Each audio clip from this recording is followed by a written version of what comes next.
সহজপাঠ YouTube চ্যানেলে তোমাদের সকলকে স্বাগত।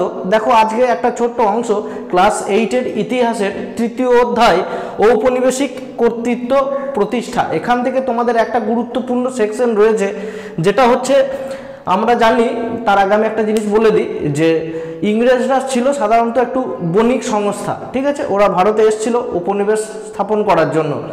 তাদের যেন উপনিবেশ বা তাদের যে ব্যবসা বাণিজ্য আরও যেন বাড়ে, সেই কারণে কিন্তু ব্রিটিশরা কি করেছিল, সাধারণত প্রথমে তিনটে তারা কিন্তু প্রেসিডেন্সি গড়ে তুলেছিল, ঠিক আছে। তিনটে যে প্রেসিডেন্সি গড়ে তুলেছিল তার মধ্যে দেখো সেন্ট জর্জ প্রেসিডেন্সি বা মাদ্রাজ প্রেসিডেন্সি 1 নাম্বার, 2 নাম্বার হচ্ছে বোম্বাই প্রেসিডেন্সি, 3 নাম্বার হচ্ছে বাংলা প্রেসিডেন্সি। এইবারে তোমাদের এখান থেকে যদি প্রশ্ন হয় যে কোন প্রেসিডেন্সি কোন কোন অঞ্চলে রয়েছে বা কোন কোন অঞ্চল নিয়ে সেই প্রেসিডেন্সিগুলো গঠিত হয়েছে, সেইগুলো তোমরা একটু দেখে নাও।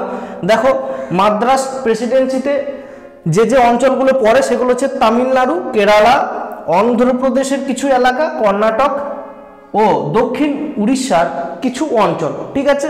তোমরা কিন্তু এগুলো ভালোভাবে নোট ডাউন করে নাও।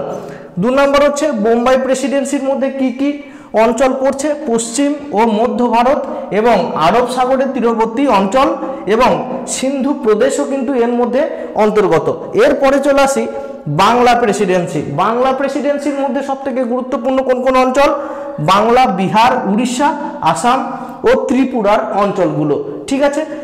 এরকমভাবেই তোমরা ধীরে ধীরে ছোট ছোট ভিডিও কিংবা আরও তোমাদের সাজেস্টিভ যে তোমাদের গুরুত্বপূর্ণ বিষয়গুলো রয়েছে ইতিহাস থেকে শুরু করে প্রত্যেকটা সাবজেক্টে ধীরে ধীরে ভিডিও আসতে থাকবে। অবশ্যই তোমরা যদি এই চ্যানেলে নতুন হয়ে থাকো তাহলে চ্যানেলটিকে সাবস্ক্রাইব করতে ভুলবে না একদমই, ঠিক আছে।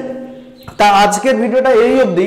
পরবর্তী ক্লাসগুলোতে বিভিন্ন বিষয় নিয়ে অর্থাৎ বিভিন্ন টপিক নিয়ে কিন্তু আলোচনা করব আরও গভীরভাবে, ঠিক আছে। চলো আজকে ভিডিওটা এখানেই শেষ করি। জয় হিন্দ, বন্দে মাতরম।